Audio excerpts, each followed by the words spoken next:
नमस्कार, आप देख रहे हैं द न्यूज़ रूम 24 आवाज़ और मैं हूं सुरिंदर शर्मा। जम्मू कश्मीर के संबंध में आए दिन बदले जा रहे नियम कानूनों को लेकर विपक्ष एक बार फिर से लामबंद होने की तैयारी में है, सरकार के खिलाफ हल्ला बोलने की तैयारी में है। गुपकार अलायंस जो अब तक लगातार टूट रहा था, बिखर रहा था, उसको संयोजने की कोशिश है, उसको फिर से एकजुट करने की कोशिश है और इसी कोशिश में 7 अगस्त को जम्मू में एक बैठक बुलाई गई है विपक्ष की, जिसमें जम्मू कश्मीर के तमाम जो विपक्षी दल हैं उनकी ओर से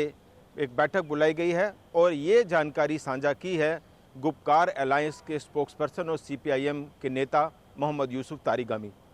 उन्होंने पूरे विपक्ष से अपील की है कि 7 अगस्त को सारे विपक्षी दल इकट्ठा हों। जम्मू के एक नामी होटल में ये एक मीटिंग बुलाई गई है और इस मीटिंग में गुपकार अलायंस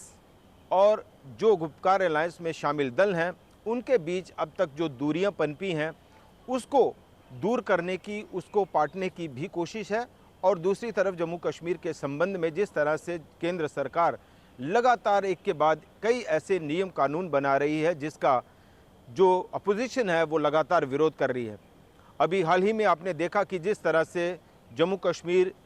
एलजी मनोज सिन्हा की ताकत को बढ़ाया गया, उनके अधिकार क्षेत्र का दायरा बढ़ाया गया, उनकी ताकत के दायरे को और मजबूत किया गया और कई सारी जो पावर्स हैं वो एलजी को और दे दी गई और इसको लेकर भी उस वक्त भी जो है वो विरोध हुआ।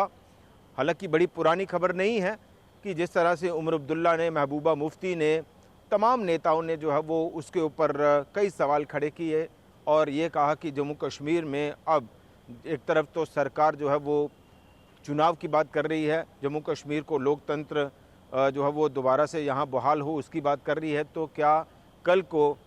चीफ मिनिस्टर को, यहाँ के चीफ मिनिस्टर को एक चपरासी तक अपना अपॉइंट करने के लिए एलजी के पास जाना पड़ेगा, उसके पास फाइल भेजनी पड़ेगी। यानी कुल मिलाकर ये कि इसका पूरी तरह से विरोध किया गया। और भी कई ऐसी चीज़ें हैं, एक के बाद एक एलजी प्रशासन के कई ऐसे फैसले जिनका समय समय पर नेशनल कॉन्फ्रेंस ने, पीडीपी ने, अपनी पार्टी ने और तमाम कश्मीर के राजनीतिक दलों ने इसका विरोध किया है। हालांकि अपनी पार्टी गुपकार अलायंस का हिस्सा नहीं है, लेकिन कश्मीर के तमाम जो राजनीतिक दल हैं उसमें ख़ास तौर पर नेशनल कॉन्फ्रेंस हो, पीडीपी हो, सीपीआईएम हो, जम्मू के कुछ संगठन हो जिसमें हर्षदेव सिंह जो पैंथर्स पार्टी के हैं वो हो